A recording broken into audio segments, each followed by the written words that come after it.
कि अधिकारियों को जितना चलाएंगे उतने ही चलेंगे, जितनी भरी चाबी राम ने उतना चले खिलौना।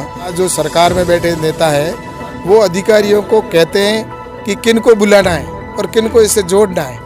तो लीलाला और पचपदरा के बीच में इन्होंने 4.5 साल खराब कर दिए इस बाड़मेर की जनता के। सोनिया गांधी जी को बुलाकर आनन फानन में एक पत्थर लगाया और इसके अतिरिक्त कुछ नहीं किया। भारत सरकार ने पैसा दे दिया, लेकिन राजस्थान की सरकार अभी तक उस काम को आगे नहीं बढ़ा रही है। भारत सरकार को उन्होंने पत्र लिख दिया कि राजस्थान के अंदर कोई भी विद्युत का कनेक्शन बाकी नहीं है, सभी घरों में कनेक्शन हो गए। यहाँ पर मेरी कॉन्स्टिट्यूंसी के अंदर भी कम से कम 1 लाख से अधिक कनेक्शन बाकी पड़े।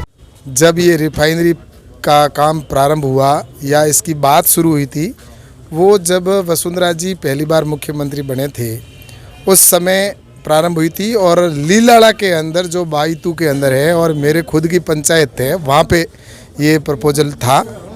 और उसके अंदर उस समय जब तय हुआ कि वहाँ लीलाड़ा में बनेगी, लेकिन उसकी धारा 6 और 4 का नोटिस भी निकल गया। उसके बाद में सरकार बदल गई और अशोक जी गहलोत की सरकार, कांग्रेस की सरकार बनी। उन्होंने इस स्थान को लेकर लगातार 4 साल तक ये प्रयास करते रहे, 4.5 साल तक, कि कहाँ इसको स्थापित किया जाए। तो लीलाला और पचपदरा के बीच में इन्होंने 4.5 साल खराब कर दिए इस बाड़मेर की जनता के, और पूरे हिंदुस्तान को जो नुकसान हुआ है।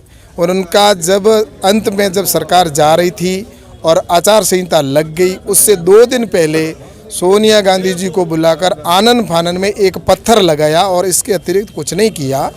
और उसके बाद में जब वसुंधरा राजे जी की सरकार बनी 2013 में, तो उसके बाद में इस काम को फिर वापस गति दी गई और मध्य सत्र के अंदर ही माननीय नरेंद्र मोदी जी को यहाँ पर पधारे और उन्होंने उसका शिलान्यास किया।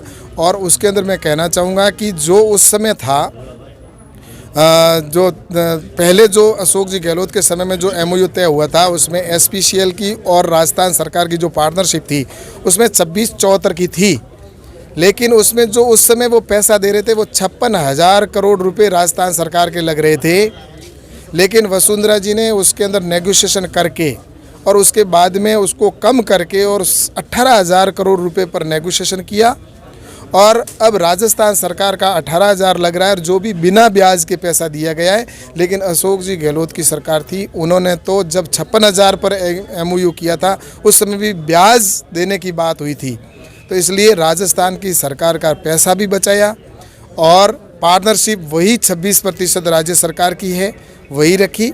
और मैं कह सकता हूं कि ये नरेंद्र मोदी जी को धन्यवाद देता हूं और माननीय वसुंधरा राजे जी को धन्यवाद दूंगा कि ये समय पर बिना राजनीति किए हुए इस प्रोजेक्ट को प्रारंभ किया गया। रिफाइनरी आज युद्ध स्तर पर चल रही है। अब ऐसा है कि हमारी तरफ से तो मैं ये कहना चाहूँगा कि जैसे जल जीवन मिशन की योजना है, भारत सरकार ने पैसा दे दिया, लेकिन राजस्थान की सरकार अभी तक उस काम को आगे नहीं बढ़ा रही है। बहुत धीमी गति से काम चल रहा है। हमने विद्युत के कनेक्शन की बात की, तो विद्युत के कनेक्शन भारत सरकार को उन्होंने पत्र लिख दिया कि राजस्थान के अंदर कोई भी विद्युत का कनेक्शन बाकी नहीं है, सभी घरों में कनेक्शन हो गए। यहाँ पर मेरी कॉन्स्टिट्यूंसी के अंदर भी कम से कम 1 लाख से अधिक कनेक्शन बाकी पड़े। लेकिन कैसे उस अधिकारी ने यहाँ से पत्र लिखकर भारत सरकार को भेज दिया कि राजस्थान में कोई कनेक्शन बाकी नहीं है। इस तरह की सोच रखने वाले आज, चाहे मैं तो ये कहना चाहता हूँ कि किसानों के लिए हो, हर दृष्टि से भारत सरकार तैयार खड़ी है कि आम व्यक्ति को कैसे लाभ मिले। भारत सरकार की जो भी योजना होती है वो अंतिम व्यक्ति के लिए होती है, और राजस्थान की सरकार है वो भेदभाव का काम कर रही है। राजस्थान के अंदर यहाँ पर देख लिया जाए तो आज बाड़मेर ज़िले के अंदर जो वसुंधरा राजे जी के समय में जो काम शुरू हुए थे, उन कामों को उन्होंने रोक दिया। मैं उस समय अशोक जी गहलोत VC में थे, उनको नहीं कहना चाहता था, लेकिन यहाँ पर जो भी जनप्रतिनिधि उनके हैं वो भेदभाव का काम करते हैं।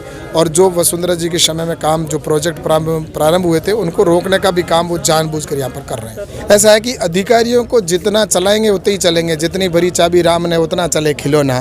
तो यहाँ के जो जनप्रतिनिधि है या जो सरकार में बैठे नेता है, वो अधिकारियों को कहते हैं कि किन को बुलाना है और किन को इससे जोड़ना है। इसलिए जब ये चीज़ें होती है तब मुझे लगता है कि अशोक जी गहलोत को इसी से पता चल गया होगा कि उन्होंने आम व्यक्ति को बुलाया भी नहीं इस कार्यक्रम में, वर्चुअल जोड़ना था, न कि इनको कोई कार्यक्रम में ऐसा था कि जिसके अंदर कहीं बैठकर कोरोना की गाइडलाइन को तोड़ने की बात हो। तो मैं सोचता हूँ कि इसमें भेदभाव तो ये इस मीटिंग में ही कर दी, तो दूसरी जगह तो कितना भेदभाव होता होगा। तो मुझे लगता है कि ये अधिकारी हैं, वो उनकी जितनी उनकी वो पीछे से उनको चलाया जाता है उतना ही चला रहा है। ये कठपुतली बना हुआ है प्रशासन पूरा कांग्रेस का, और इसका आने वाले समय के अंदर जनता है वो जवाब देगी, और सरकार को इसका खामियाजाना भी राजस्थान की सरकार को, कांग्रेस को भुगतना पड़ेगा। धन्यवाद।